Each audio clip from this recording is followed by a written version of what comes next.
Sí está padre.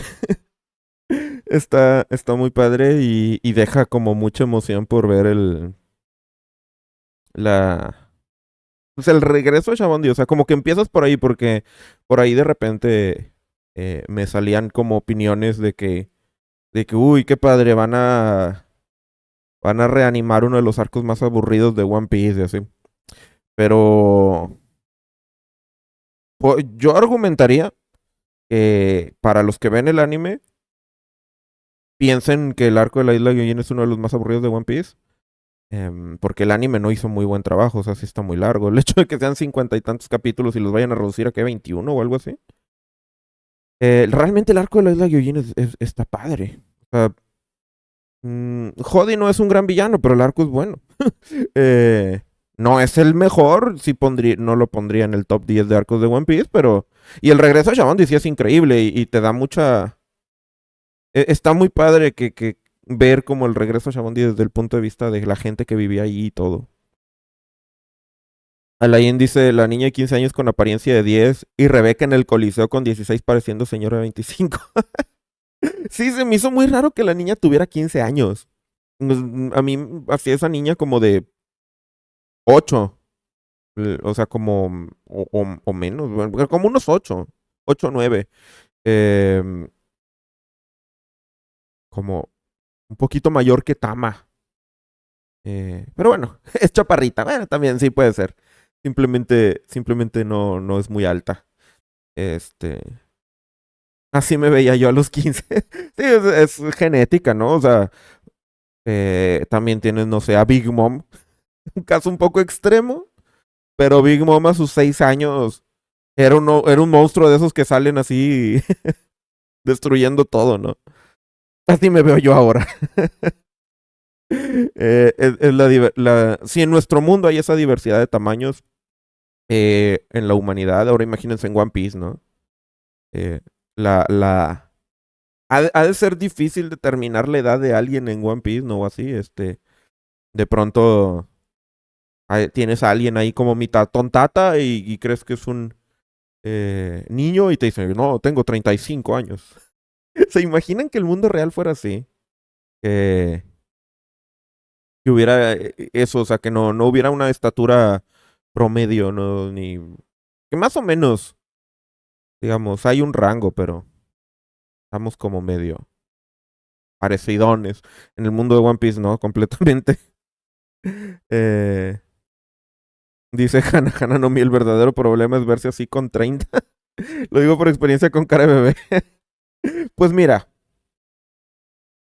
para, para, para todas las que se vean como la niña fan de Nami, es mejor tener 30 y verse como de 8 que tener 30 y verse como de 50. Eh, Porque significa que ahí andan haciendo algo bien. El problema es verse así siendo hombre, dice Netamita.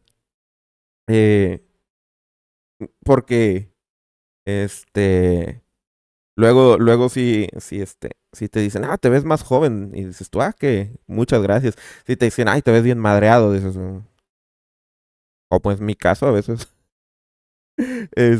cuando estoy con gente más grande, es como que, sí, está bien, y luego me preguntan mi edad y me dicen, creímos que eras de nuestra edad, y yo, gracias, gracias por decirme que me veo más viejo.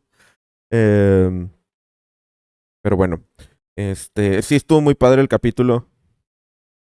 Estuvo muy padre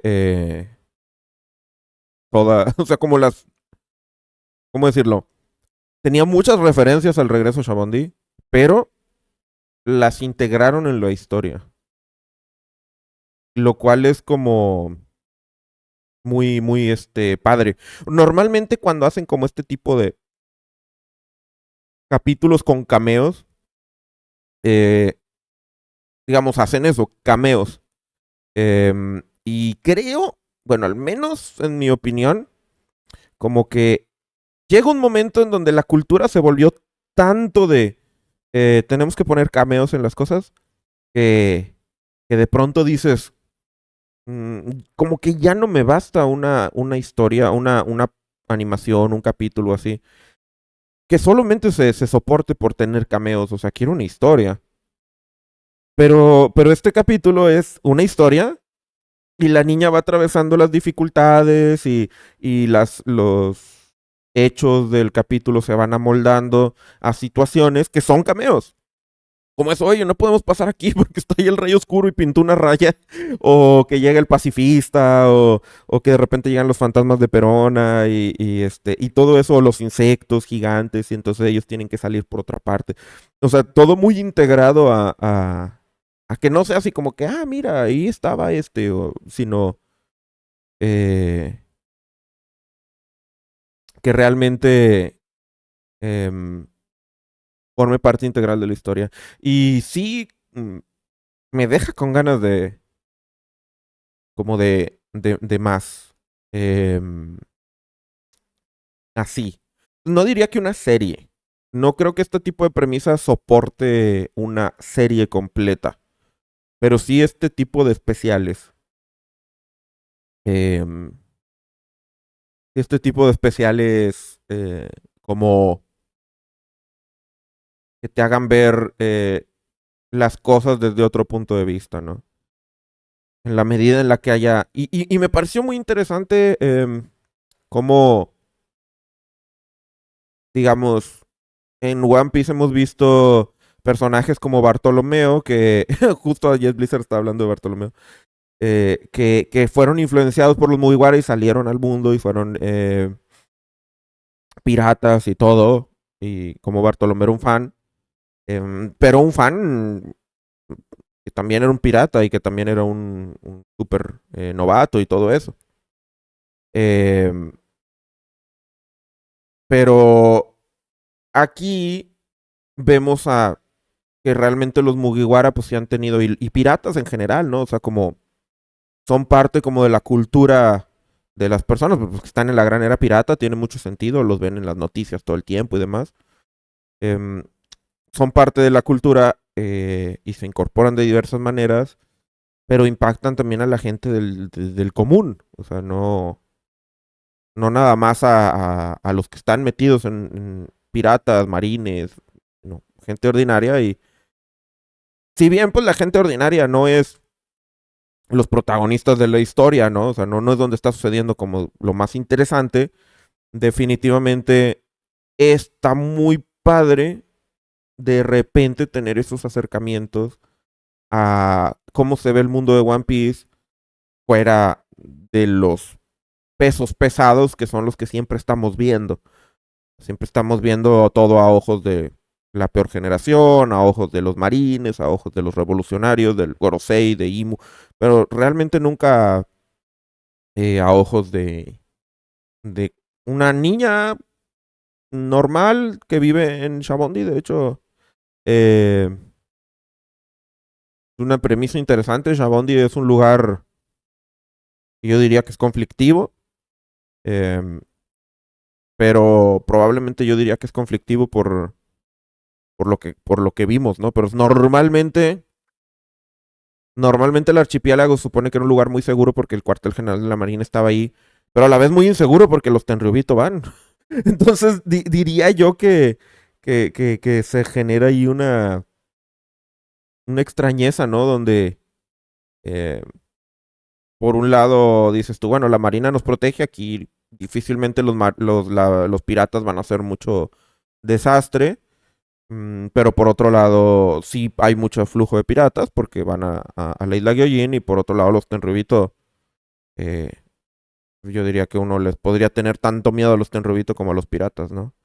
Y luego aparte, siempre hay estos marines aprovechados, ¿no? Como el que vimos ahí, aprovechado con la niña, donde también estar como en un lugar donde todo el tiempo está pasando gente armada, no te da confianza, o sea, no sé si por Latinoamérica, pero yo no estaría así de que, ah, qué padre, vivo en un lugar que está al lado del cuartel general de la Marina, honestamente. Honestamente no lo consideraría un lugar seguro.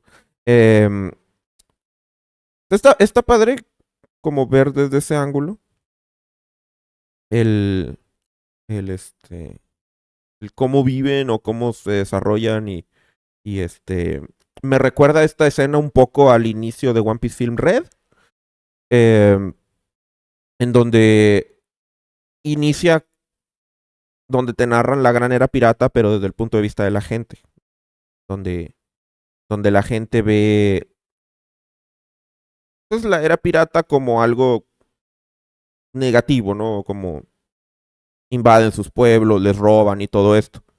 Y este capítulo es el otro ángulo de la era pirata. O sea, te hace ver que las cosas son complejas. En Film Red vemos un ángulo de desesperación y de la gente harta del crimen implicado en una gran era de la piratería.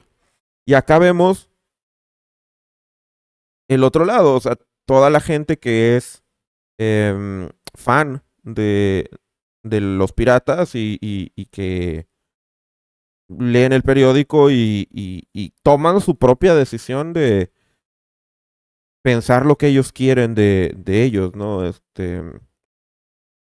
Donde, donde ves que hay gente con ojo crítico que a pesar de que Morgans tenga como su agenda y los marines y todo y el periódico diga lo que tiene que decir, eh, y le dé su interpretación, la gente, todos le dan su interpretación propia, ¿no?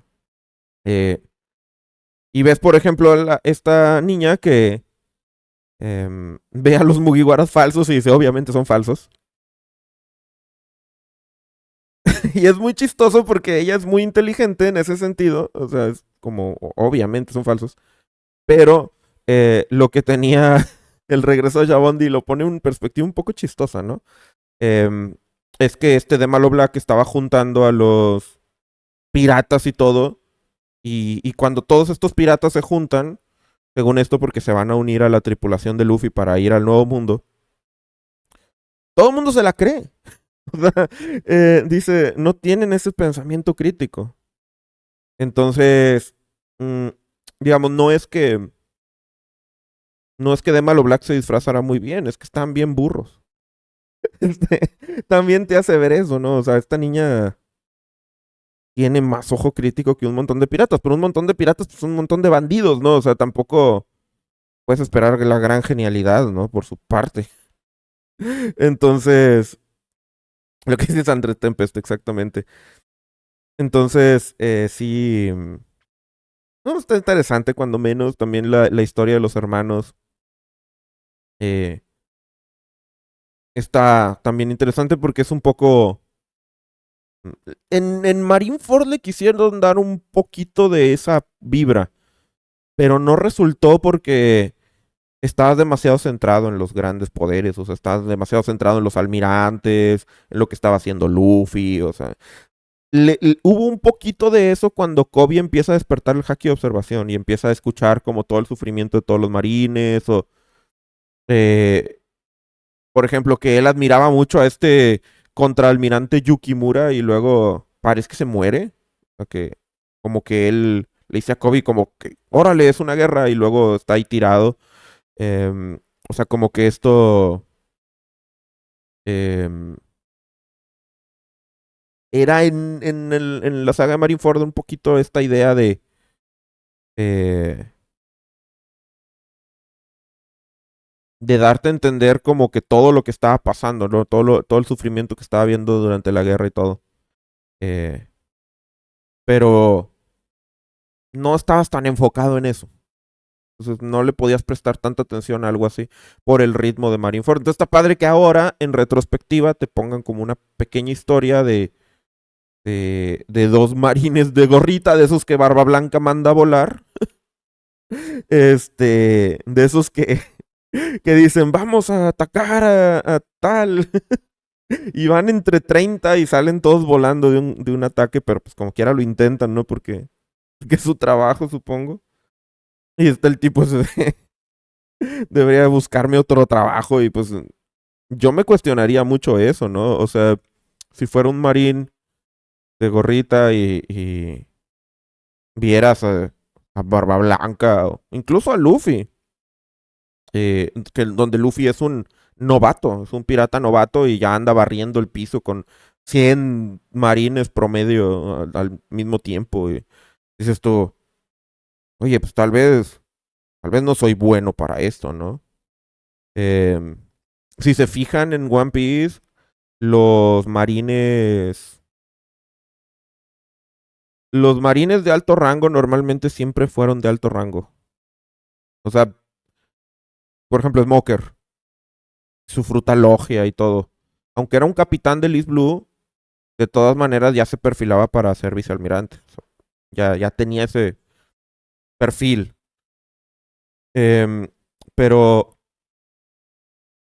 no, o sea, como que la Kobe, por ejemplo, es un caso excepcional de un personaje que tú podrías creer que iba a ser un marín de gorrita normal y por el entrenamiento con Garp y su propia determinación y todo ha llegado muy, muy lejos. Porque Garp probablemente ha entrenado, bueno, no ha entrenado muchos marines porque él no hace eso, pero sí ha influenciado muchos marines y no llegan al nivel de Kobe. Eh, entonces, también es como padre porque aquí ves que la misión que tenía era llevar eh, como esta tarjeta para impedir que los piratas bajaran al nuevo mundo y destruir sus barcos y todo, así como son el tipo de misiones que tienen que ver con la organización de la marina que no van a llevar a cabo o sea que no necesitas poder, lo que necesitas es que se ejecute la misión, ¿no? Entonces, de ahí entiendes, bueno, porque hay tantos marines random. eh, es como otra perspectiva. Y si bien no diría yo que como, vamos a hacer una serie que trate sobre estos marines hermanos, sí es una pequeña historia fugaz que deja huella. Y me parece que tiene como mucho mérito. Dice Baldric, sin que tenga una duda, ¿cómo le dan las frutas a los marines? Porque te quedas pensando en Smoker y los almirantes que empezaron como marines de gorrita. Yo siento que o sea, que no se las dan en la marina. O sea, como que ellos o las encuentran por su cuenta o ya eran usuarios desde el principio. Porque es como muy incidental, ¿no? O sea, como Tama. O sea, ¿cómo comió Tama su fruta? Pues quién sabe. O sea, como que muchos de ellos, y si se fijan, mm, me da la impresión, tendría que razonarlo. Tendría como que empezar a buscar la información. Pero me da la impresión de que muchos usuarios se hicieron usuarios de niños.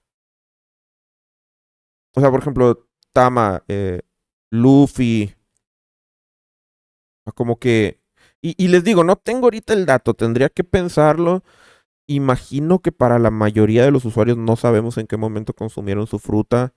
em, Porque hay muchos usuarios que ni siquiera hemos visto la fruta, ¿no? Pero siento que muchos de los usuarios que hay, bueno, Baggy, por ejemplo, también podríamos decir que la consumió de niño. Eh, entonces, ¿por qué lo digo? Porque un niño más curioso, más inocente, menos em, que pondere menos los riesgos y todo, sería más fácil que consumiera una fruta, o sea, que viera una fruta rara y dijera, a ver a qué sabe, ¿no? Diana Mac dice Sugar, Doflamingo, Robin, Lo, Tama, Baggy, Chopper. Son. Y por ejemplo, en el caso de Doflamingo, en el caso de Lo, en el caso de. De ellos. Fue como. Sí hubo un propósito, ¿no? De consumirla. Pero Sugar, me parece que sí, era así como. Comió la fruta. Y ya Robin también debió de haberle dado curiosidad, ¿no? A ver, esta fruta, ¿qué? Y se la comió y ya. Tama, lo mismo. Baggy, bueno, ahí estuvo su historia. Chopper, pues también un reno ahí de repente nada más encontró una fruta, la mordió. Eh, pues siento que tal vez muchos de los usuarios son usuarios desde niños. Eh, y por esta misma razón, porque ya un adulto que vea una fruta del diablo ya es más fácil que sepa lo que es, a menos de que sea como Kinemon, que viven como aislados y no saben tanto del tema. Em, Que sepa lo que es y si le dudes. O sea, no sea como que, órale, me como esta fruta que quién sabe.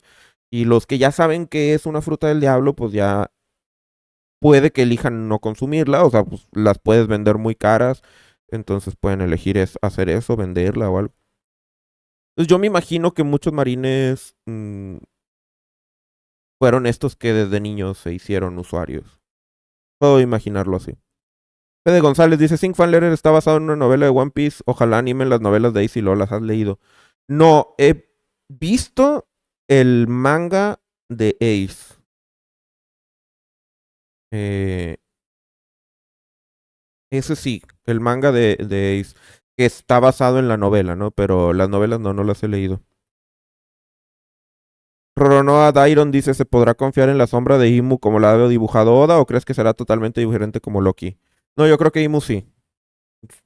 La razón es, con la de Loki, fue de una vez y hace mucho.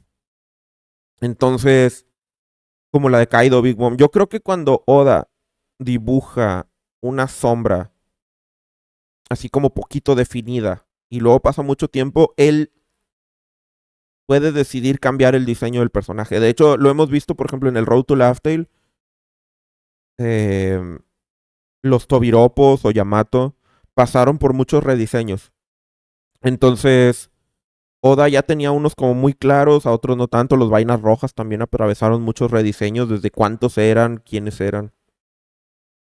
Entonces, cuando Oda dibujó a Loki, o cuando dibujó a Kaido, o este tipo de siluetas que a veces hace, yo me imagino que ya tiene una idea de cómo va a ser al personaje y de cuándo va a aparecer en la historia.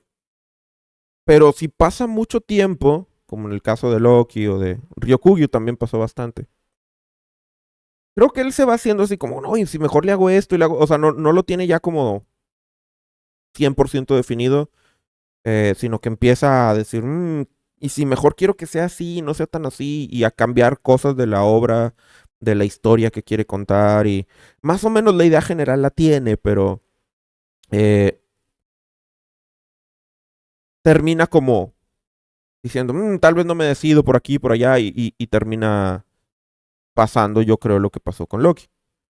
En el caso de Imu, me parece que Oda ya ha repetido tantas veces la silueta de Imu que ya tiene bien claro cómo va a ser y no lo va a cambiar. Es como la de Oden. Ustedes vayan y vean en Guano las siluetas de Oden. Siempre es la misma. O sea, siempre se ve Oden. La silueta de Oden no se ve en retrospectiva como, no se parecía a nada. No, se ve como Oden. Y la razón es porque Oda ya tenía bastante claro que así iba a ser el personaje. Entonces con Imu ya hemos visto muchas veces la misma silueta. Y como Imu es muy importante para la historia, es muy central. Entonces yo creo que Oda ya tiene bien claro cómo quiere que sea Imu y cómo se vea. Y por eso esa silueta, digamos, está en silueta porque Oda quiere mantener todavía el misterio. La silueta de Loki, creo que Oda a veces hace estos personajes en silueta para dejarse un poco de libertad creativa. Es como que yo me imagino que lo que Oda piensa es, ya hice este personaje va a salir. Y este es el diseño que va a tener. Pero no lo voy a poner tal cual porque si llego a cambiar de opinión, si quiero cambiarle cositas, eh, lo puedo hacer porque una silueta es medio ambigua. Pasó con Big Mom 2 veces. O sea, había una Big Mom, es la que cuando al final de Nies Lobby, cuando sale Garp hablando de los Yonko. Otra Big Mom es la que vemos cuando Luffy le habla y le dice que va a convertir la isla Gyojin en su territorio. Vayan y vean el diseño de Big Mom. Y ahí no es como tanto una silueta, sino que se ve nada más como oscura la habitación. El diseño de Big Mom ahí no es como la Big Mom que conocimos ya al final. Era más cabezona, era diferentes proporciones, la cara era distinta. Entonces ya al final, cuando llegamos al arco de Whole Cake, ya ahora sí Oda te presenta el diseño final de Big Mom, que atravesó todos esos cambios. Entonces,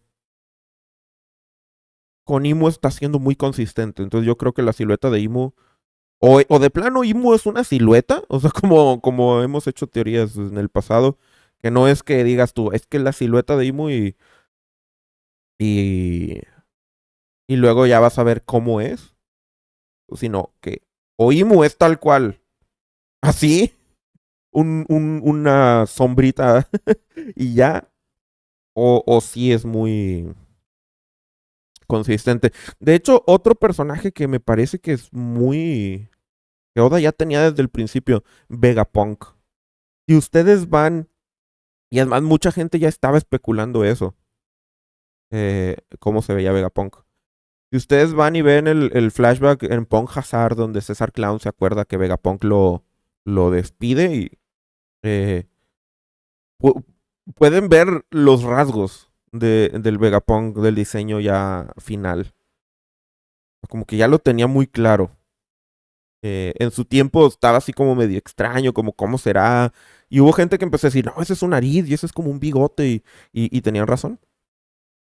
Y lo extraño es que se veía así como cabezón. O sea, si tomabas esa interpretación, se veía como cabezón. Y la gente vi por ahí que interpretaba que traía como un gorrote así alto. Hay un fanart de Vegapunk. Como si buscas Vegapunk ahorita en Google Imágenes, te sale casi más ese fanart que el Vegapunk canon. Em, y, y lo imaginaban como que tenía un gorro y bueno, terminó siendo su cabezota. Entonces, no todas las siluetas terminan cambiando, pero sí es común que Oda lo deje así por si quiere darle otra connotación al personaje o cambiarlo de cierta manera. Este, no esté como tan... Por ejemplo, los miembros del Gorosei, eh, hubo una entrevista donde Oda eh, dijo que no estaba muy seguro del diseño de los miembros del Gorosei originalmente. O sea, como que se ven muy... Y no, no me puedo acordar ahorita de cuál es la entrevista.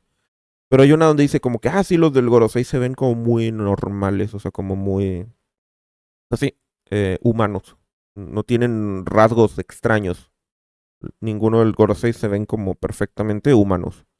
Em, y que no estaba muy seguro en ese tiempo, Oda, si darles algún rasgo distintivo o dejarlos así, que al final como que se le vino el tiempo encima y terminó por esos diseños que,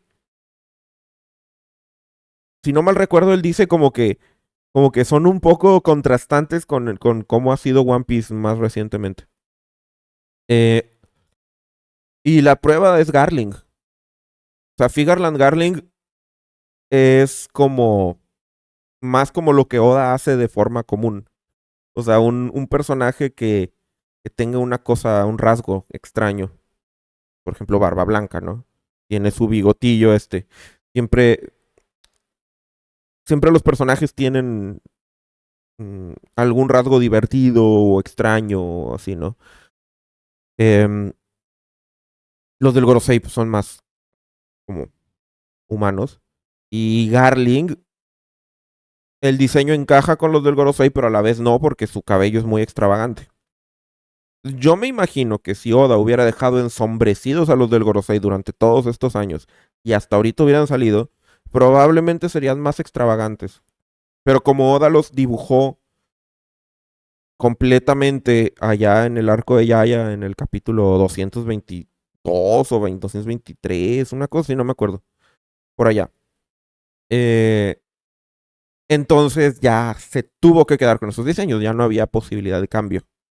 Y me imagino que esa experiencia u otras experiencias con algunos otros personajes que Oda haya como presentado muy desde mucho antes, tal vez luego piensa, le hubiera puesto esto o así.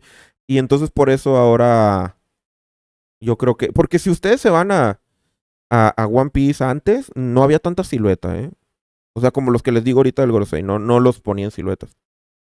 Esto de que todos, absolutamente todos los personajes tengan que ser siluetas antes de ser presentados es como muy ahora de Oda. Y creo que eso es porque cuando Oda ya tiene que incorporar a un personaje, pero todavía no se decide tal vez, o todavía no está completamente conforme con su diseño, o simplemente quiere tener más tiempo para fabricar al personaje, creo que es cuando hace eso. Dice Hannah Hannah, no mi algo nada que ver, pero en el mapa de Skype hay un gigante con un hacha. Quizás veamos en este nuevo arco algo relacionado al mapa de Skype y podría tener relación con el High West. Puede ser. Ahora, con eso que dice sobre en, en, en la vista de Elbaf, hay, es notorio que está el arbolote y está el cielo despejado, pero arriba del árbol hay como una capa de nubes. Puede ser que nada más sea porque estaba nublado, pero, pero puede ser que sí sea un mar blanco ahí. Y entonces sí podría haber cierta relación.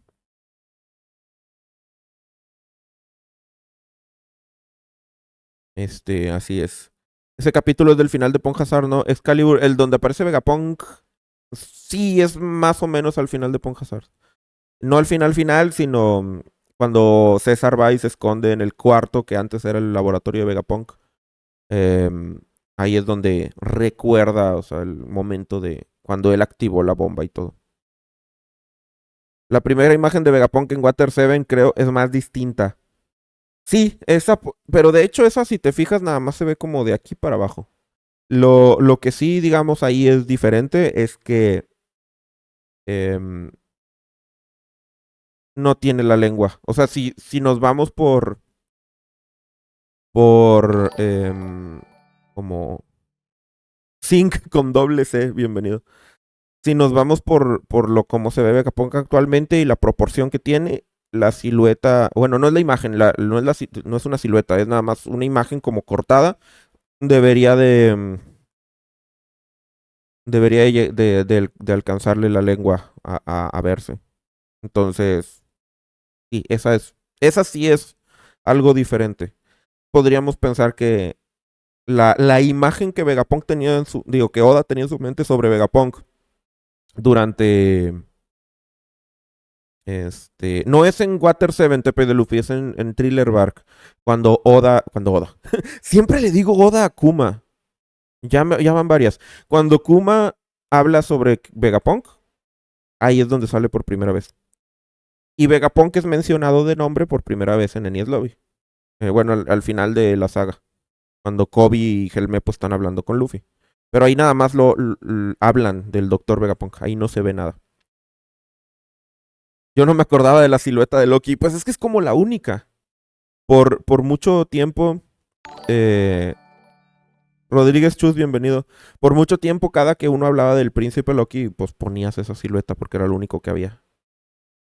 Y siempre pasa. Habla uno de un personaje, la gente hace sus videos o sus miniaturas y sus cosas y usas como lo que tienes y a veces todo es una sola imagen, como con el caso de Imu también.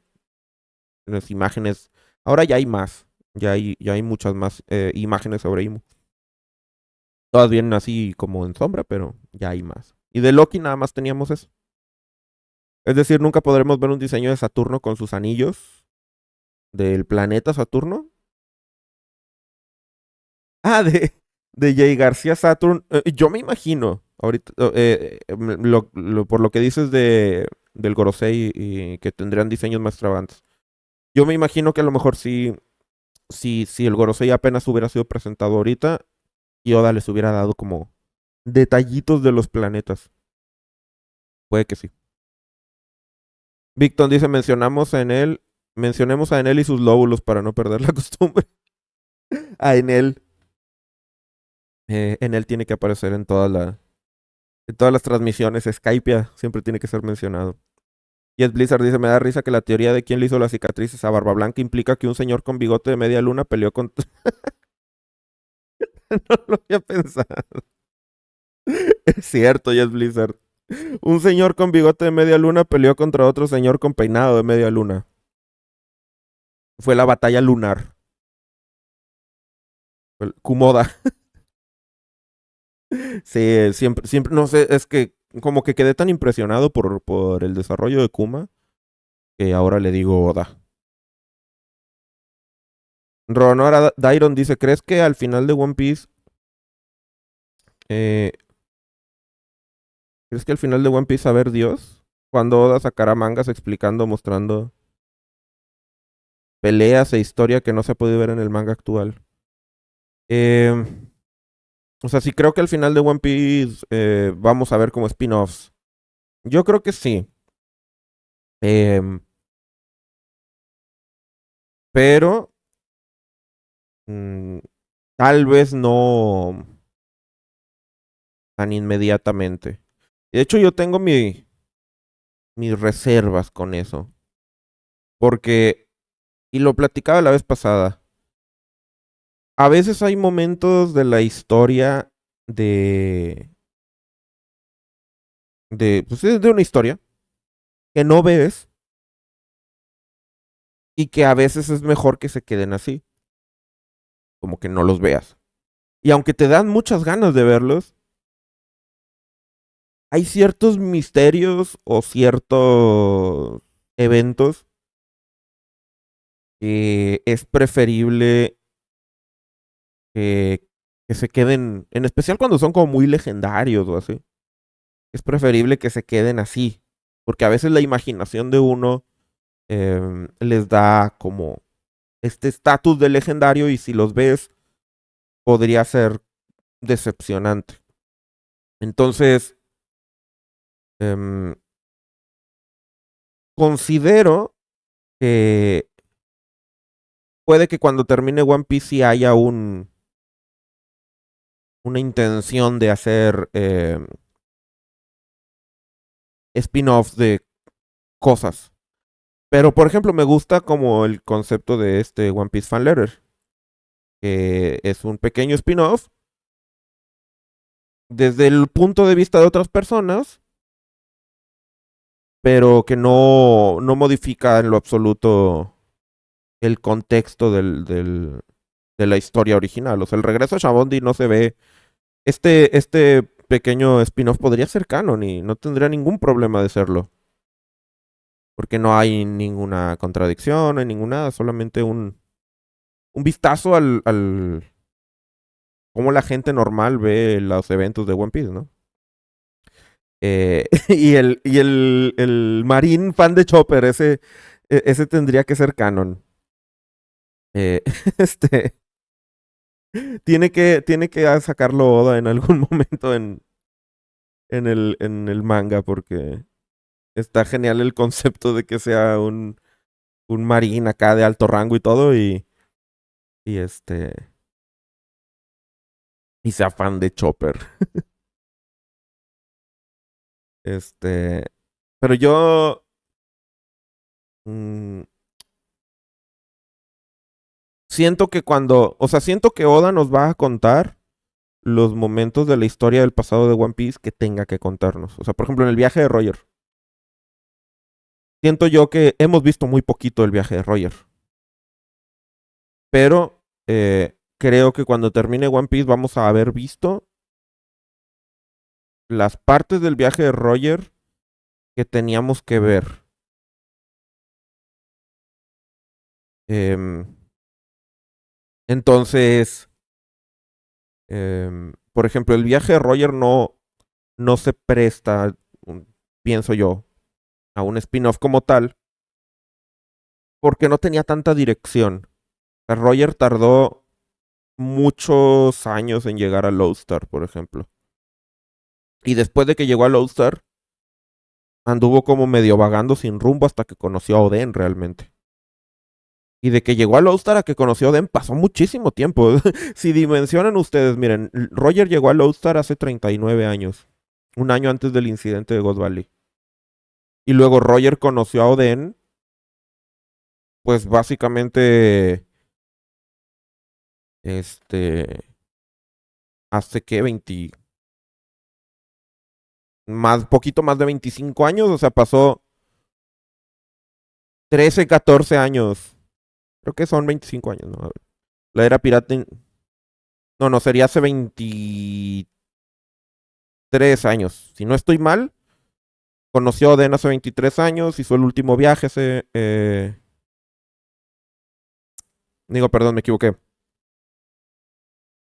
Hace 26 años conoció a Oden, duró un año su viaje, fueron hace 25, y luego el último año estuvo con Rush, y ya hace 24 es su ejecución. O sea, hace 26 años conoció a Oden, y hace 39 llegó al All-Star. Tuvo 13 años sin saber qué hacer. O sea, teniendo la idea de que tenía que encontrar los poneglyphs y que tenía que encontrar cómo leerlos, pero que no sabía cómo. Y que había un Laugh Tale, pero que no sabía cómo llegar. Y hubo 13 años de su vida viviendo como pirata, viajando en diferentes islas y todo. Y no avanzando, como quien dice. Entonces, ese tiempo se prestaría para pequeñas aventuras de Roger, a lo mejor, de que llegó a esta isla y había esto y así. Pero, pero serían como pequeños spin-offs que no podrías meterle como pistas sobre los poneglyphs o del siglo vacío, de, encuentros de Roger, por ejemplo, Barba Blanca, pues sabemos que Roger no se encontraba con Barba Blanca todo el tiempo, entonces cuando se pelean ellos, cuando conoce a Oden, dice como que ¿cuánto tiempo? Y yo no sé si ese cuánto tiempo era como, nos vimos el año pasado o no nos vemos desde Ghost Valley. Eh, pues bueno, así la cosa. Entonces, pensaría yo que a lo mejor, si tenemos un hueco muy grande en la historia de Roger, es porque realmente no pasó nada digno de contarse ahí. Y en la medida en la que tú cuentes una historia como pequeña, autocontenida y que no modifique el status quo de la historia, esto está bien. Pero luego te preguntas, una historia así, ¿qué tan divertida puede ser? O sea, por ejemplo, el caso de Fan Letter, eso es lo divertido, que es una pequeña historia autocontenida que no cambia el status quo. Pero en el caso de que el protagonista fuera Roger, para mí no tendría tanto sentido que fuera una pequeña historia, que no cambia las cosas, ¿no? Entonces, creo que puede funcionar, eh, pero no lo sé. Por ejemplo, un ejemplo de lo que quiero decir, de una historia que ponen como en medio de algo y que luego no cuadra. El especial de 3D2Y. Este especial donde se supone que Luffy, o sea, es en el medio del salto temporal. Pero luego Luffy se involucra en una isla donde hacen refresco de cola o algo así y anda con Hancock, que contradice completamente la idea de que en el salto temporal Luffy lo único que estuvo haciendo es entrenar en Ruskaina. Nada más vio a Rayleigh, nada más vio a los animales de la isla. No, no. Entonces, si tú quieres, bueno, vamos a hacer una historia sobre Luffy cuando estaba entrenando en Ruskaina. Pero sería aburrido poner nada más a Luffy solillo eh, entrenando con Rayleigh, peleando con animales. Entonces vamos a poner que llegaron unos cazadores a la isla o que... Ya empiezas a romper el canon. Ya empiezas a retconear la historia de mala manera. Porque, por ejemplo, imagínense eso, ¿no?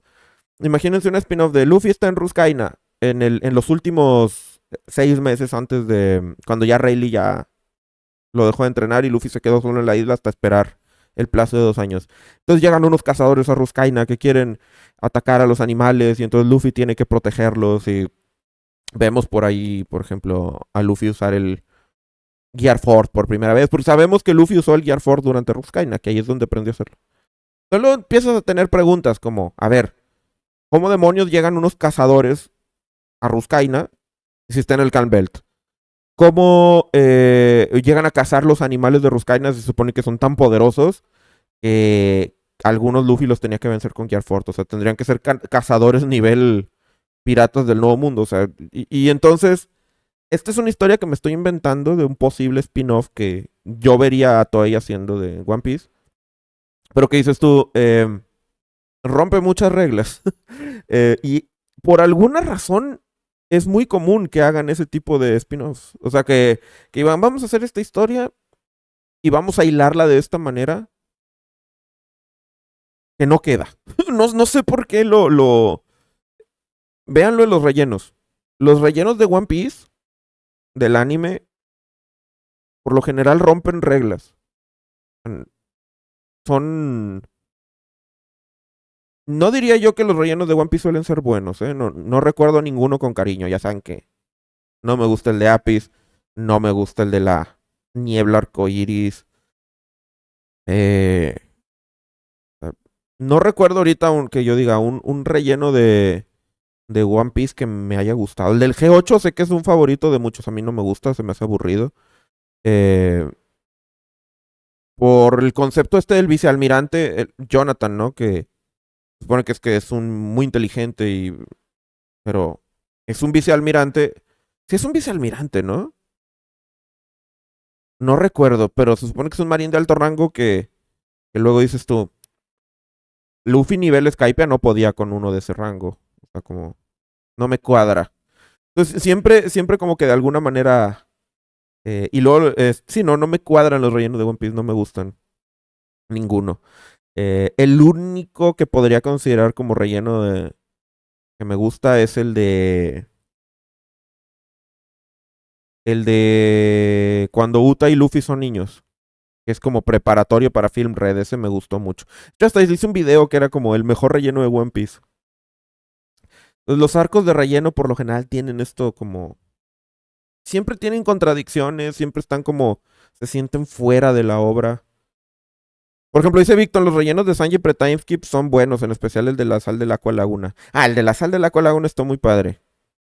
Probablemente cuando sepamos sobre el All Blue también va a contradecir el canon. Pero sí está padre el capítulo. De hecho, hay un video también que hice que se llama como momentos de relleno que me gustaría que fueran canon. Y si son momentos puntuales. A veces One Piece tenía, ya no lo hace, capítulos de relleno que están buenos. Por ejemplo, pero ahorita estaba hablando como de arcos de relleno, no tanto de capítulos de relleno dentro de arcos canónicos. Por ejemplo, ese de la sal del Aqua Laguna es parte de Water 7. Es un capítulo de relleno, no es como un arco de relleno. Hay buenos capítulos de relleno en One Piece, sí. Y que recuerde ahorita, los de Lockdown son buenos. Nada más, o sea, porque están padres, están bonitos, los de Lockdown. Pero sí rompen el canon, o sea, sí tienen eso. Nada más que, por ejemplo, el de Daddy Masterson, que se enfrenta a Usopp y que enfrentó a Yasop. Como que cuando los hacen no tienen conciencia de la escala de poder que va a tener la historia, entonces no cuadra que Daddy Masterson que Usopp haya podido enfrentarse a este tipo que si se enfrentó con Yasop en sus mejores momentos debería de tener aquí observación y todo el asunto, ¿no? Em, y lo mismo, por ejemplo, cuando Luffy va al bar que se llama Bar Gold Roger, para empezar, el gobierno no le hubiera permitido a un bar llamarse Bar Gold Roger, o sea, ya vimos que mataban gente nada más por tener que ver con Roger. De hecho, ya vimos que la apreciación que se suele tener de Roger en el mundo es que es un demonio y etcétera. Y en ese capítulo, el dueño del bar recuerda que Roger llegó y dijo como, vamos a la gran línea. Como dando a entender que Roger siempre vivió en el East Blue y que un día dijo, nos vamos a la gran línea cuando era ya un pirata adulto y entonces se fue a la gran línea y llegó y encontró el Aftel, ¿no? Cuando, pues, no, o sea, Roger en algún momento fue a la gran línea y pasó décadas ahí hasta, o sea, y se fue desde joven, no se fue ya como de bigote y así. Entonces contradice el canon. Y ahí lo que pasó es que los que hicieron ese capítulo tomaron su propia interpretación de lo que ellos creían que fue el viaje de Roger. O sea, no tenían forma de saber lo que Oda tenía planeado, pero a la vez no le consultaron, ¿no? Tampoco. Y yo creo que si le hubieran consultado a Oda, hubiera dicho, bueno, tal vez todavía eso no lo tengo tan claro como, o sea, ¿cómo decirlo? Oda no se hubiera atrevido en ese entonces a hacer una referencia al último viaje de Roger, porque tal vez todavía no lo tenía muy claro cómo iba a ser. No se iba a comprometer a sentar las bases cronológicas de un evento cuando todavía estaba desarrollando la historia. ¿Sí? Entonces, creo que eso. O sea, Oda es muy meticuloso con su canon. Muy meticuloso con su canon. Y es parte de lo que hace que One Piece sea mi historia favorita. Porque One Piece es mi historia favorita por eso. Porque tiene una continuidad increíble, porque todo encaja, porque las explicaciones encajan, las fechas encajan, todo. Se ve que el autor sí se acuerda de lo que hizo antes y eh, no hace cambios de ese tipo. Entonces, lo más cercano que tenemos en One Piece a un retcon son esto de las siluetas, ¿no? Que dices tú, es algo muy mínimo. Es en contraste, por ejemplo, otra obra que me gusta mucho, Dragon Ball, en donde tal cual cambian el canon. Cada que alguien abre la boca, cambia el canon. Este, ahora resulta que, y la fusión de los aretes Potara, eh, esa parece que la hicieron con Absenta. O sea, si decías tú, no, es que a Luffy le cambiaron una espada por una hacha y así cuando estábamos en lo de la maqueta de Elbaf, a los aretes Potara, la explicación de cómo funciona la fusión Potara cambia cada 5 segundos. No puedo creer, cada que alguien abre la boca cambia eso. Y eso, así es como funcionan los shonen. O sea, como fan de One Piece, lo impresionante fue que no fuera así. Porque yo ya estaba acostumbrado a Naruto. Por ejemplo, cuando está peleando el Hiruzen contra Orochimaru. Y entonces Orochimaru usa el Edo Tensei y se trae a Hashirama y a Tobirama. Y luego empieza a sacar a Minato. Y entonces Hiruzen es como, no, no, no, no, no, hace todas sus fuerzas para volver a guardar a Minato, así como Luffy cuando metió al zombie a la tumba. No, es que si peleara contra el tercer Hokage, no, no, no, ese no. Digo, perdón, el cuarto, ¿no? El cuarto Hokage es Minato. No, no, no, ese no. Mejor voy a pelear contra el dios o sea, Hashirama, que es la reencarnación de no sé quién y todo. Pero no, hombre, Minato, ¿no? O sea, y eso es un retcon fuertísimo en Naruto. O sea, la idea de el cuarto Hokage era la leyenda, era el Hokage de Hokage, era el más poderoso de todos. Y luego después es, bueno, sí, Minato era fuertecillo, pero Hashirama, cállate el hocico, y Tobirama. O sea, yo podría argumentar que Hashirama y Tobirama sí eran más fuertes que Minato. O sea, Minato era el rayo de Konoha, pero la escala de poder sí se empieza a notar que Kishimoto cambió de opinión y el verdadero Hokage legendario era el primero, ¿no? Entonces, se nota mucho el cambio de mentalidad ahí. Y hay diversas cosas en Naruto que son retcons así extremadamente notorios. Y en Dragon Ball, ni se diga. Es retcon Ball, eso ya hasta este punto de la historia. Y no por eso deja de ser divertido, pero así son los shonen. Y, y la verdad es que creo que podría tomar todos los shonen que me encantan porque es el género de anime y manga que más me gusta, la verdad. Pero sí podría tomarlos sistemáticamente uno por uno y señalar todos los retcons que hay. Y cómo son notablemente visibles. Que el autor cambió de opinión de temas centrales de su historia o le dio explicaciones a cosas que esa no era la explicación original o que tal vez no le iba a dar explicación. Y se ve completamente así como una transición que no hace mucho sentido.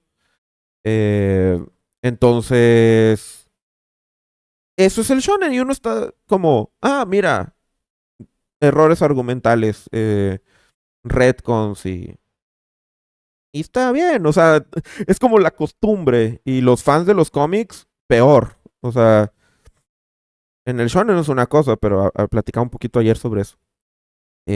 Los cómics, o sea, es como lo de los aretes Potara, pero cada que un personaje habla, retconea algo. Eh, no pueden decirse buenas tardes ya, hubo un retcon ahí. Este, los superhéroes están llenos de retcons. Es más, los retcons son tan potentes que son parte de la historia. O sea, cada que hacen estos reboots o esto del que los universos se reinician y que no son retcons nada más.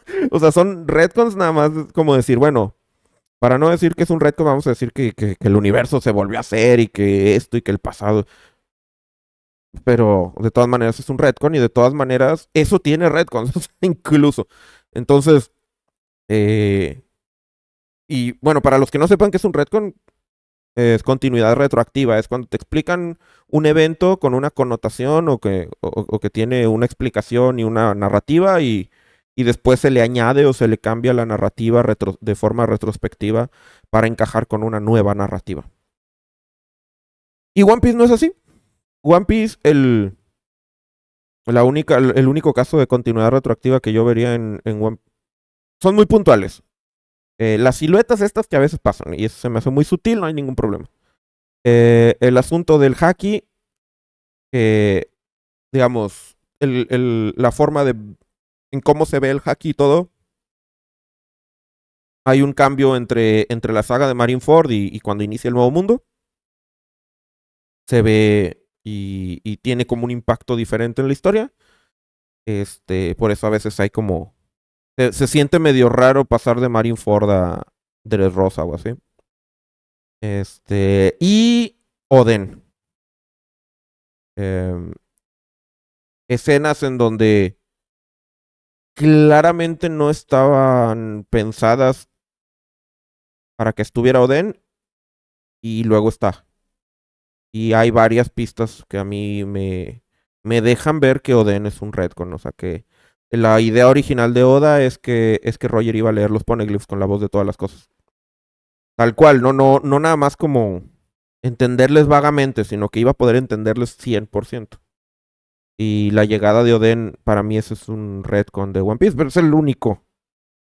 Es el único y hasta puedes argumentar, o sea, puede haber gente que, que argumente que tal vez no es un retcon, simplemente Oda no lo mostró, pero bueno, a mi parecer sí es un retcon. Sí hay momentos del manga que claramente contradicen la existencia de Oden, como, como el que le leyó los poneglyphs a Roger.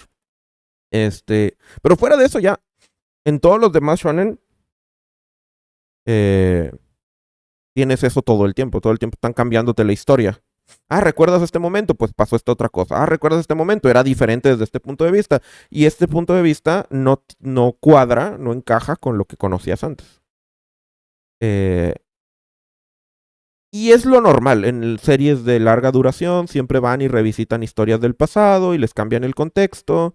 A veces destruyen el contexto. Por ejemplo, en el Harry Potter y no sé cómo el niño maldito de Cursed Child, que es un fanfic súper mal hecho, y en donde termina Harry viendo cómo matan a sus padres, porque viajó al pasado, y terriblemente realizado, la, este, hay, eh, o sea, sí, hay teorías de repente mal pensadas que están mejores que ese libro, y, y muchas veces eso es la norma, como hacer estos retcons, por ejemplo. Y les digo, no necesariamente están mal, solo son muy habituales y a mí me sacan un poco de la experiencia de considerar como un universo. O sea, lo empiezo a ver más como un autor escribiendo algo y regándola de repente, que como algo que podríamos decir realmente pasó en un canon. Eh, entonces, por ejemplo, Pokémon. Otro ejemplo de eso. Este, Pokémon, te dicen, son 150 Pokémon, ¿no? Y tú te quedas, ah, bueno. Y hay uno como que es mitológico, que no se sabe si existe, que es Mew. Bueno, está bien. Pero luego, pues, llega la segunda generación y te dicen, ah, no, es que hay otras generaciones con otros Pokémon, ¿no? Y eran 150, pero en Kanto. Y en Yoto hay más. Y tú, pero eso no me dijeron. Eso es un retcon. Entonces, cada que Pokémon saca una nueva generación, hay retcons completamente a la historia. En el anime, los videojuegos, en toda la franquicia. Hasta que ya ahorita, en este momento, ya no te dicen, no, pues son tantos, ¿no? Te dicen, no, los de esta región y hay otras regiones donde hay otros y, y etcétera, ¿no? Entonces eso es algo que me gusta mucho de One Piece y creo que es algo que hace muy especial a One Piece. Creo que ese es el punto fuerte de One Piece que sí lo distingue por ligas, por kilómetros de diferencia con el resto de los shonen. La historia de One Piece está increíblemente mejor pensada que cualquier otro shonen. Eh, exceptuando Full Metal Alchemist. Full Metal Alchemist es una historia que hasta donde yo recuerdo no tiene problemas de continuidad algunos de principio a fin. Esa historia se pensó para lo que era y está así. Pero todos los demás shonen tienen sus o una de dos, o muchas discrepancias en su propia trama, o son lo suficientemente cortitos y simplones como para no tener inconsistencias. Pero también hay shonen simples, ¿no? Que son la historia y el lore es extremadamente simple, de manera que, vamos, no vas a tener errores de continuidad ni nada de eso, porque la historia no tiene muchos recovecos. Entonces, ¿por qué digo todo esto? Porque si de pronto One Piece empieza a tener muchos spin-offs que se consideren canónicos y que, o sea, que empiece a ver esto como la novela de Ace o la novela de Law o así, que los empiecen a querer considerar canon, van a generar problemas. Y vamos a tener estos problemas que está sufriendo ahorita, por ejemplo, Dragon Ball, que tienes tantas cosas, y de repente hay gente que dice, no, es que, por ejemplo, la historia canon es el manga. Em,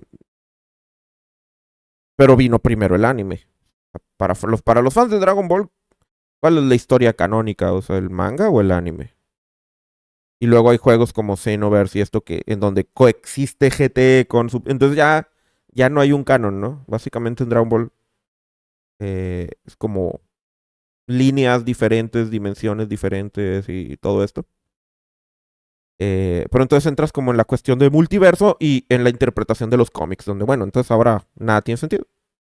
Ya cuando tienes tantas líneas temporales y tantos universos y todo, pues puedes decir lo que tú quieras y no hay una unicidad de historia.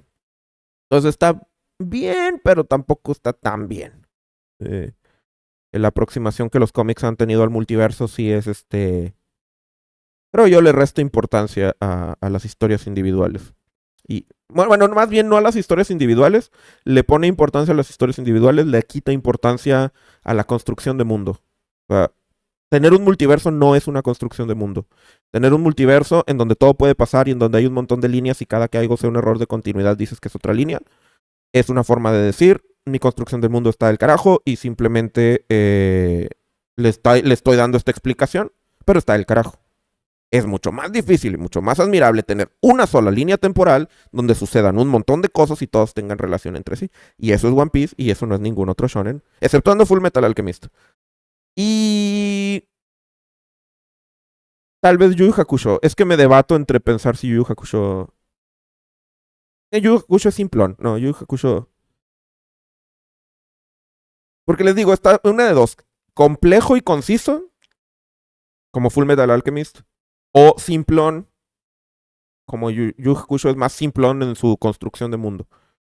Hunter x Hunter es que el problema con Hunter x Hunter es sus yatus, pero si Hunter x Hunter terminara, probablemente sería un rival de One Piece en consistencia narrativa. Probablemente sí.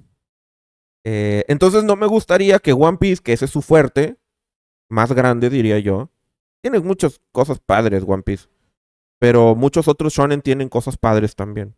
Por ejemplo, las historias desgarradoras en One Piece son muy desgarradoras, pero en otros shonen también puedes encontrar eso.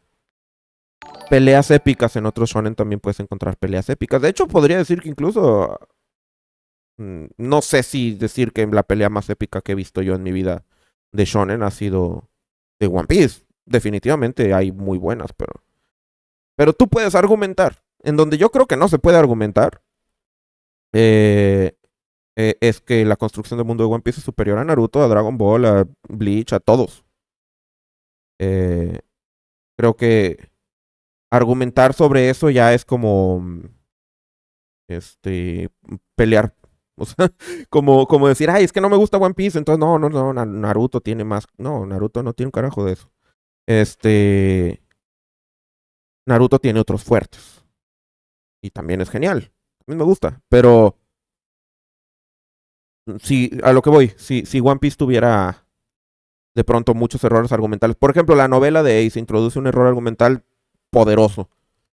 Que es que los de la tripulación de Ace formaron parte de la tripulación de Barba Blanca. Entonces, tienes a todos los de la tripulación de Ace, de los piratas espada, y luego, Spade más bien, no espada. Y luego son parte del barco de Barba Blanca, según esto. Pero no salen. No salen en Marineford, donde la premisa es rescatar a Ace. Estuvieran en ese barco, tendrían que estar como en la punta de lanza tratando de rescatarlo porque es su capitán. Siempre tendrían este cariño. No aparecen, nunca salen, nunca son mencionados. Y, y tú dirías, bueno, es que a lo mejor sus recompensas no eran tan altas, entonces no eran tan importantes. Pero vamos, en la tripulación de Shanks tienes a Rockstar, que tenía como 90 millones o algo así, o sea, no era tan fuerte. Y sin embargo sí se mencionaba. Entonces, para mí, eso introduce un problema de narrativo fuerte con respecto a los Piratas de Barba Blanca. ¿Dónde demonios están en el canon, en el manga, los de la tripulación de Ace? No están por ninguna parte. Entonces, si yo quiero considerar canónicas esas novelas, la novela de Ace, me crea este problema. Que es la razón por la que... Y ese problema lo crea Douglas Bullet, ese problema lo crea Strong World. Son materiales que ya a mí me gusta llamarlos pseudocanónicos, o sea, son que están hechos como para que parezca que son parte del canon, pero en realidad no. No son parte del canon. Eh, y la razón es que nunca son mencionados como tal en el manga y tendrían que serlo. Esa es la cuestión, tendrían que serlo. El Mask Duus y esos tendrían que haber estado en la guerra de Marineford y no de relleno, o sea, algo tendría, y no están, pues no existen, no son parte. Pero si termina One Piece y empiezan a salir muchos de estos materiales adicionales, y bajo la premisa es que son material oficial, van a mandar al traste a One Piece, lo van a llenar de huecos. Yo preferiría que no existieran. Honestamente, que One Piece terminara y ya, que me dejen a mi obra terminada, que termine muy bien, eso, y ya. De repente tener como fan letter o que Oda las haga, porque las novelas de One Piece no las hizo Oda. Eh, entonces, si le empieza a dar comisiones a otros escritores, pues bueno, otros escritores van a hacer lo que hacen siempre. O sea, errores de continuidad. No son Oda. Y, y es como esta confianza de Oda de, mientras Oda lo haga, lo hace bien, pero es que es cierto, no puedo negar que esa compulsividad por mantener la continuidad de One Piece intacta es algo que es especial de Oda. Y que en mis momentos de shonen, o lo que yo conozco, ¿no? De los que yo les menciono de shonen, nunca había visto algo así. Ahora, si ustedes conocen alguna obra que digan, como fans de One Piece, porque esta transmisión ya va para 2 horas y no creo que nadie que esté aquí no sea fan de One Piece, pero que ustedes digan, esta obra que dura un montón y que han pasado muchas cosas y eventos del pasado y bla, bla, bla, tiene una unicidad de trama comparable a la de One Piece, la verdad consideraría digna de darle una revisada, porque honestamente yo no he experimentado algo así. O sea, como compleja en cuestión de cronología, pero consistente. Como les digo, puedes tener una obra consistente, pero que la cronología sea tan simple, la cantidad de eventos y de cosas que suceden es tan simple que básicamente no hay problema, o sea, no te genera esta red de eventos.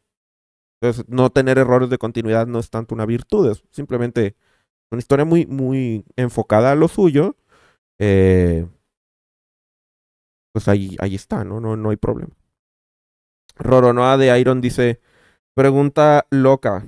¿Crees que de alguna manera aparezca en él en el arco de Elbaf y el gigante que es hermano de Loki con la ayuda de los Mugiwara le quiten la fruta y se la den, ya que el poder del rayo aparece en la historia nórdica con Thor? Disculpe por la ortografía. Este, mira, cuando abrí esta caja de aquí, me salió, yo dije que si salía en él, si me salía un en él, una carta de en él, iba a salir en él en Elbaf. Y luego dijeron en Elbaf. Por supuesto, no, pero ya dejando de bromas.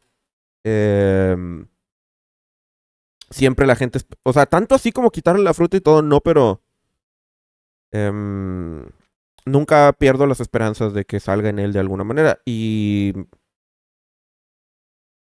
eh, es que lo difícil es como, yo creo que si llegáramos a ver en él, no lo veríamos como que él baje al mar azul a interactuar, sino como que tengamos una referencia a él en la luna. Este, no tanto que él baje, pero quién sabe. A mí sí me gustaría verlo, porque, pero me gustaría más, así como a gusto personal, y creo que estarán de acuerdo conmigo, me gustaría más que alguien fuera a la luna y se lo encontrara, a que él bajara, porque es más que en él como personaje, es más interesante las ruinas en donde vive. O sea, porque ahí están todos los murales. Los que nosotros hemos visto nada más pedacitos, están ahí completos. Toda la historia de la civilización de Birka. Entonces, si alguien va a visitar a Enel, se puede encontrar estos murales y tal vez vamos a ver ahora sí el panorama completo. Y eso me emociona mucho. Y aparte me emociona la idea de que Enel en la luna se haya vuelto como... Me lo imagino un poco como Red Skull cuando sale en Avengers Infinity War. O sea, que era como un villano y tenía así todo. Y luego cuando se va, que termina en otra dimensión, termina en el planeta este donde Bormir sí era, ¿no? Donde estaba la gema del alma, se vuelve como un guardián de la gema. O sea, algo así como que en él, después de haber llegado al Fairy de ver realmente lo que es el Fairy y de saber realmente de dónde viene él, porque la razón de que en él se creyera un dios debió haber venido de su crianza en Birka, de su formación, ¿no? En Birka. Y por qué tiene los tambores y todo, son cosas que no sabemos. Pero le debió haber creado este complejo de dios en él. Eh, y tenía la idea de ir al Fairy Y cuando llega al Fairy vemos, bueno, en la mini historia vemos que él está muy conforme, como, ya llegué a mi Fairy y tengo a mis subordinados, que son un montón, y todo bien. Pero a la vez, en él aprendió sobre la historia de su pasado. Y en la mini historia lo vemos así como que con la cara así como de ladillo, como que no entiende, o como que, a ver, ¿qué es esto? Eh, pero aprendió sobre su pasado. Entonces, creo que eso le debió haber dado una claridad nueva y tal vez sea un personaje distinto. Tal vez ver, tener en perspectiva el pasado de su civilización le dio una perspectiva distinta del mundo, de la vida, y entonces sería muy interesante llegar y verlo en la luna como este guardián de su cultura y no tanto como en él nunca aprendió nada y ahora bajo a la tierra y voy a conquistarlos a todos porque soy el mismo que era durante el de Skypiea. Eh, no sé, pero sí me gustaría, pero eso lo hace difícil. Ahora, te puedo dar una línea en donde pueda haber pasado eso. Estamos ante la idea de que a lo mejor Urush va a aparecer en Elbaf porque es una tendencia de Oda que no tenemos arcos sin supernova, ¿no? O sea, todos los arcos del Nuevo Mundo traen supernovas ahí metidos. Hasta el de la isla Gyojin, pues metió ahí a Karibo. Que Karibo no es de la peor generación, pero sí es un súper novato, ¿no? Más reciente, pero también. Pero luego de ahí en fuera, cada arco nuevo era supernovas, ¿no? Había ahí en la trama bien entrelazados. Entonces nada más falta Urush. Urush es el que visita Islas del Cielo y todo esto. Entonces podríamos tener ese vínculo donde a lo mejor fue Urush el que fue a visitar a Enel y no lo encontremos en Elbaf. Y él nos cuente su visita a la luna y que se encontró este tipo y ahí tengamos nuestro Enel. Este, Jeff Hades dice, a nivel de cronología solo puedo comparar One Piece con el universo del Señor de los Anillos.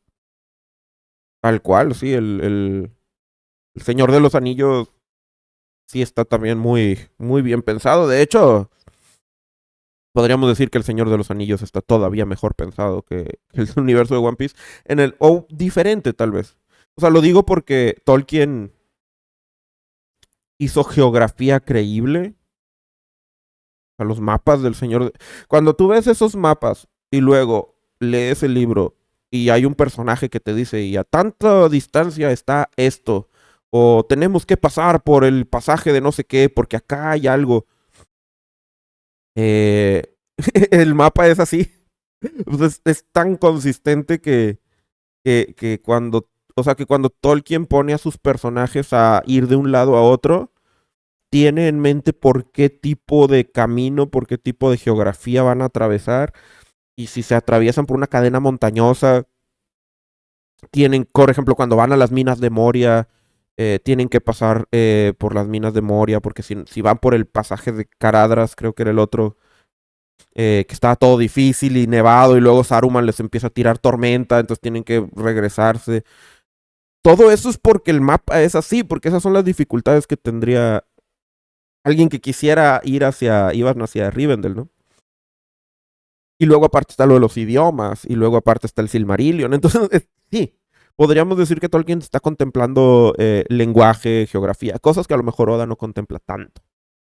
Que Oda sí se barre un poquito, ¿no? En One Piece, pues sí hay una lengua común, en El Señor de los Anillos también, pero también tienes, cada raza tiene su propio lenguaje y todo. Entonces, eh, sí podría pensar que a lo mejor Tolkien le ponía todo el énfasis a todo, ¿no? A todos los aspectos de su historia. Oda tal vez deja unos como más fantasiosos, medio que dices tú, a lo mejor esto no tiene explicación más que cosa rara. eh, pero como Tolkien, pues sabía mucho, era lingüista y todo, entonces su especialidad iba por ahí. Oda, su especialidad es de dibujar.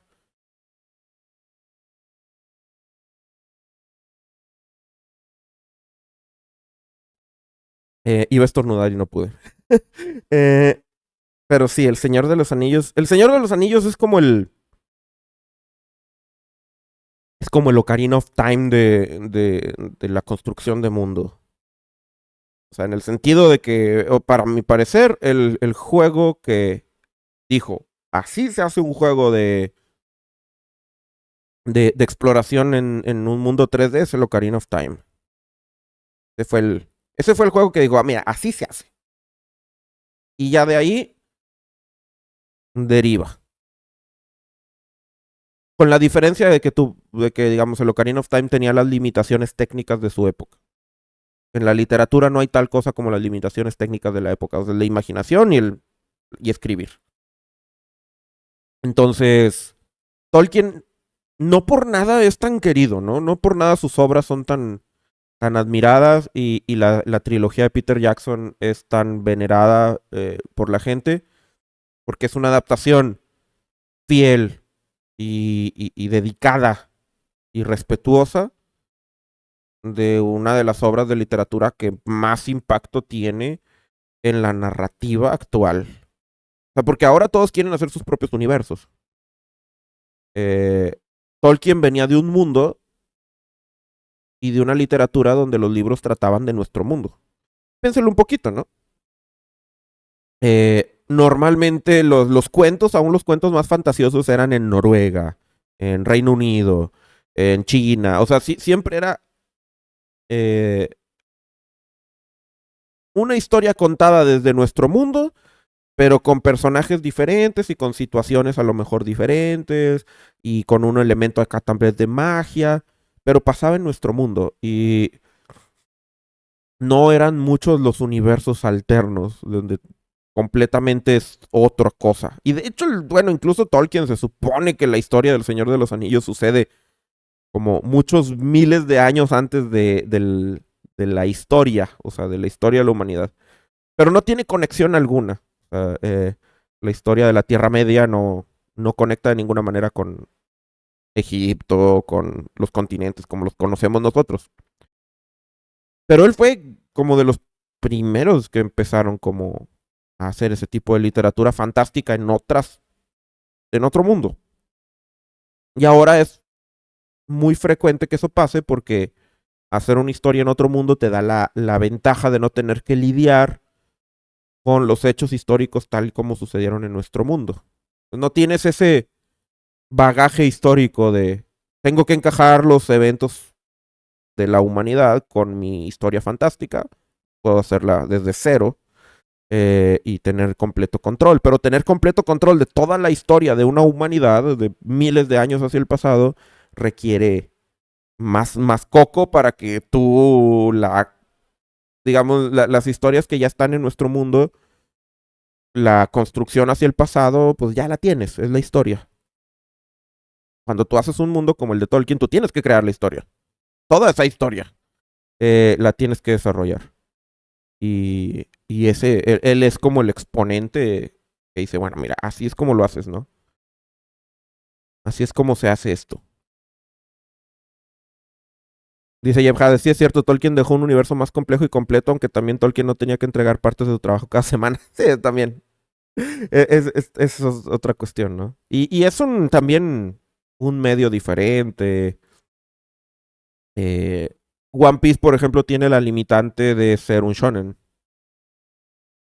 Eh, y siendo un shonen, es a veces muy notorio que Oda no puede hacer ciertas cosas como él las quiere hacer porque tiene que apelar a las reglas del shonen. Por ejemplo, el pequeño retcon que les decía ahorita que tiene One Piece, o pequeño grande, como lo quieran ver, lo del haki. Es muy evidente que el concepto que Oda tenía del haki antes era como, es esta fuerza interna que te permite de repente hacer cosas muy interesantes como ver hacia el futuro o pegarle a los logias, pero que es como muy personal y muy de tu evolución de tu carácter y que no se ve. O sea, cuando alguien tiene haki, lo, lo puedes inferir porque una flecha normal no atraviesa roca como la escuya, o cuando Rayleigh le pega una patada a Kizaru. O sea, tú puedes decir, ah, mira, haki, ¿no? O cuando Hancock le pega a Smoker. Dice, ah, es haki porque yo soy un logia, ¿no? Pero, pues obviamente luego vino el marketing y vino el shonen, el género shonen, y es, no le puedes dar un nuevo poder a tus personajes que no se vea diferente. O sea, porque tenemos que vender la figurita de Luffy con haki, ¿no? O sea, o sea, tiene que haber transformaciones, porque ya eso ya existe. En el shonen las transformaciones existen en gran medida para vender más figuritas y si tú tienes una historia popular, un shonen popular, tienes que tener eso, transformaciones. Y todos los shonen tienen transformaciones. Todos. A menos de que sean un shonen así de estos medio atípicos como Doctor Stone, pero luego podemos argumentar, bueno, Doctor Stone no fue tan trascendente. Los shonen que tienen más ventas, que tú dices, no, este es el mero bueno y el que le da un montón de dinero a Shueisha y a Toei y a los estudios. Siempre es el que tiene estas cosas. Entonces el shonen ata en cierta manera la narrativa. Y es una atadura que tiene Oda y que no tenía Tolkien. Ahora, eh, parte de la magia de One Piece es que sea un shonen. Jorge Camp dice, Demon Slayer no tiene. Claro que sí tiene. Es que las transformaciones no tienen que ser Super Saiyan, pero a ver. Tanjiro tiene sus posturas de agua. Y luego su transformación, podemos decir, es cuando pasó del estilo de respiración de agua al estilo de respiración del sol. Porque con ese ya ahora era el este, el fuego, ¿no? Entonces tú vendes una figurita de Tanjiro con así con agua y la otra es de fuego. Y luego tienes cuando se le hace la cicatriz. Eh, entonces, la marca esta, ¿no? Entonces, sí tiene, o sea, tú puedes comprarte una figurita de Tanjiro estilo agua y luego Tanjiro. Y aparte cambia de espadas. Aparte eso es otra cosa. Cambia espadas y son... Entonces, no son transformaciones como tal, pero... Y luego lo chistoso con el autor, ¿no? Que dijo que en realidad los efectos eran como en la mente de los... En realidad ellos nada más tiraban machetazo duro. Pues bueno, pero para nosotros los espectadores, para el caso, sí son. Entonces te digo, no es un Super Saiyajin, pero sí es un power-up visiblemente distinto, ¿no?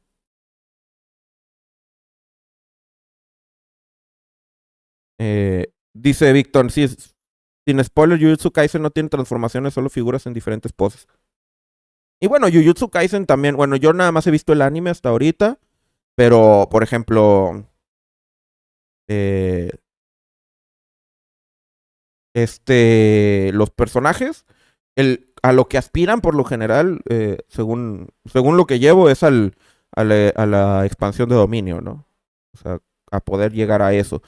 Y luego tienen también sus tecniquitas, por ejemplo, Itadori, uno de sus power-ups es el ataque el fulgor negro, el destello negro ese. Pues ya es como visiblemente distinto a sus ataques normales. Y... todos los shonen tienen su forma de nuevo poder que se ve distinto y figurita distinta, ¿no? Victor dice, pagaría por ver Kimetsu en versión real. Sería cuando menos chistoso. Ver algún capítulo tal con la versión así como es. Como un poco cuando Usopp canta la canción de Sogeking, pero visto desde afuera, o sea, según Usopp. Eh, eso es algo que hace muy padre el manga. O sea, cuando tú, ¿cómo decirlo? Cuando Usopp canta la canción de Sogeking, si tu primera experiencia con eso es en el anime y después lees el manga, es muy chistoso. O sea, porque en el anime es uno de los momentos que más me han dado risa cuando he visto un anime. Cuando llega Usopp y canta la canción de Sogeking, porque le ponen todo así como un intro. Eh, pero, en el manga te ponen a Usopp como en su mente, o sea, como cantando él. La escena no sucede así en el manga, ¿no? Está Usopp y cantando una cancioncilla y Frankie, así como que, ¿qué le pasa a este? Entonces lo que es muy chistoso es cuando ves primero el anime y te ponen así, y luego lees el manga y ves que lo que pasó en el anime estaba como en la mente de Usopp, que es obvio, pero verlo, o sea, como que Usopp imaginando que se está aventando su intro, es muy chistoso. Y bueno, Kanshoki, eso es cierto, en el anime tiene ambos.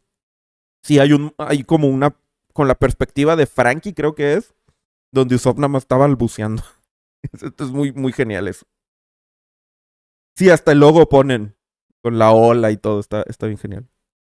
Pero bueno, creo que ya voy a terminar aquí la transmisión. Ya eh, nos extendimos bastante, hablamos bastante más, además de lo del fan letter, como siempre, divagando aquí en Twitch, ¿no? Y en general, ¿no? Divago yo en todas partes, entonces, como siempre, agradezco mucho que les sea entretenido mi, mi forma divagatoria de decir las cosas. Mañana volvemos a ver el fan letter. Pueden verlo ya no aquí en vivo, pero este, yo creo que le voy a dar otra vista para, tal vez me perdí detalles. Por ejemplo, por ahí creo que alcancé a ver un ave de estas de Goayu, de las del Reino Torino, pero fue muy, muy momentáneo, entonces creo que ahí andaba y de seguro se me pasaron cosas.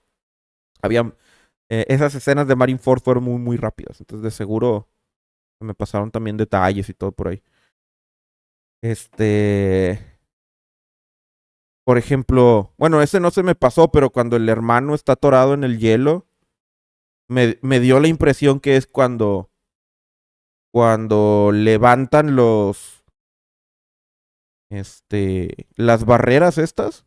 Digo, perdón, cuando Aokiji congela todo, el hermano se quedó atorado. Eh, pero bueno, muy padre el capítulo. Definitivamente. Un muy buen capítulo, animado muy padre. Entonces ya más o menos me voy dando cuenta de quién es esta persona, Ishitani. Tuvo que haber sido la misma persona que animó el opening de Egghead, ¿no? O sea, es como su estilo ese. Un estilo como... Me recuerda un poquito al del Barono Matsuri. O sea, al estilo de Mamoru Hosoda. O sea, es como menos realista, o sea, un poco más caricaturesco. Mamoru Hosoda es como más realista en sus... Pero los colores me recuerdan mucho a Mamoru Hosoda. Y la vibra también como nostálgica, emotiva, pero un poco sobria. O sea, no sé cómo explicarlo, pero vayan y vean Barono Matsuri o vean Digimon, algunos. Mamoru Hosoda dirige muchos capítulos del anime de Digimon, así. De estos capítulos de Digimon donde está el sonidito de la armónica y es colorido porque el Digimon es colorido, pero también medio gris. Eh, y con temas interesantes. Se me hace como parecido. Y está padre. Creo que es una buena. Es una buena forma de ver One Piece.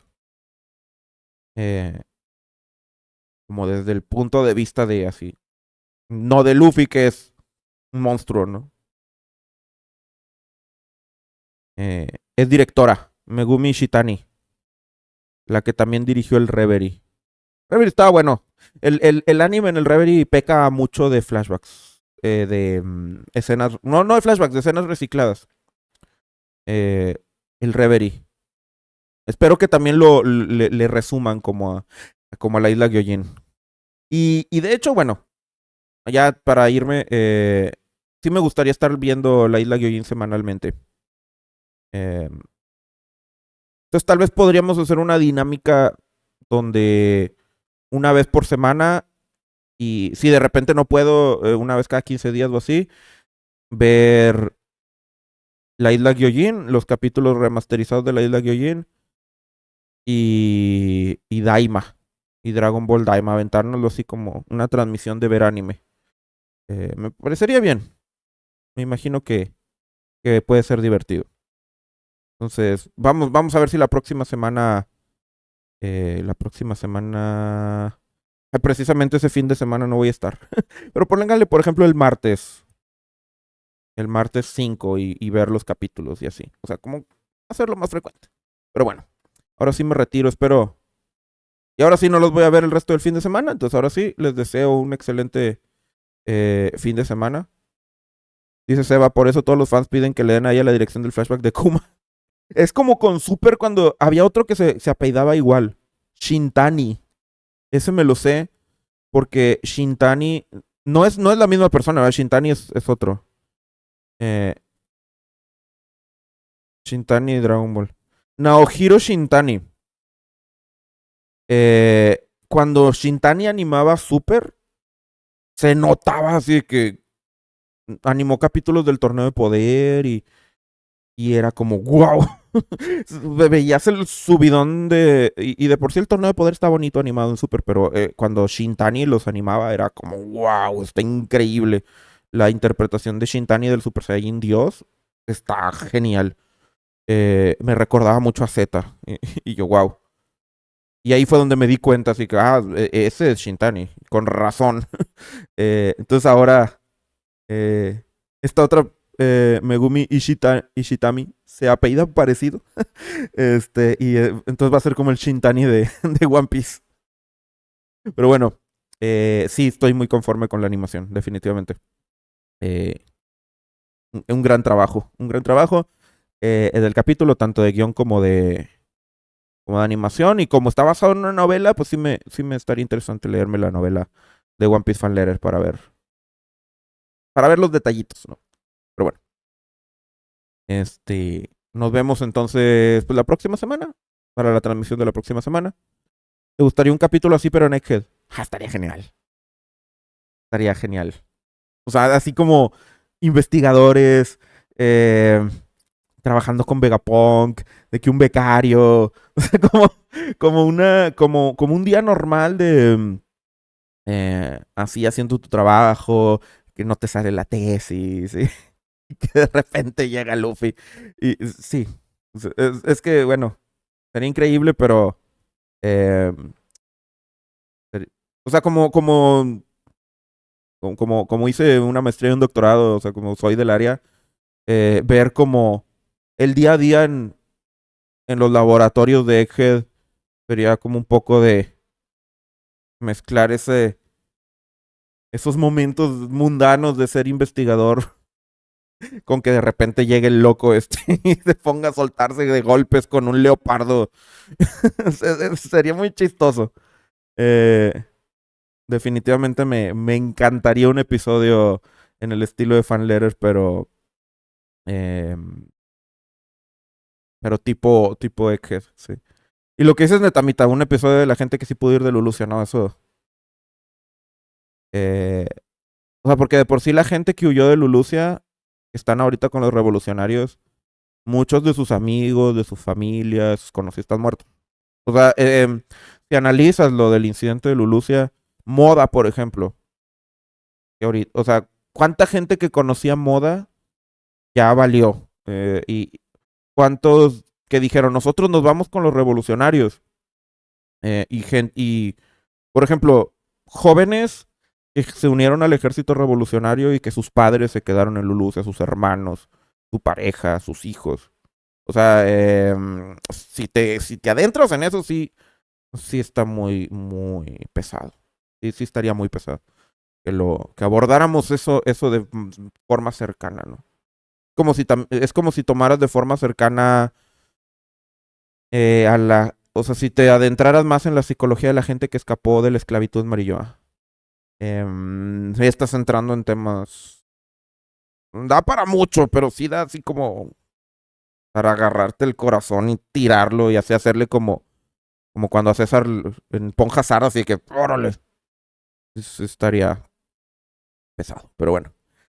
Eso tiene el mundo de One Piece. Hay muchas cosas muy desgarradoras que Oda nada más te deja por encimita porque la idea no es como que te deprimas. Pero bueno, ahora sí me retiro. Y los veo la próxima semana. Hasta luego. Ya me voy porque si no, aquí nos dan las 10.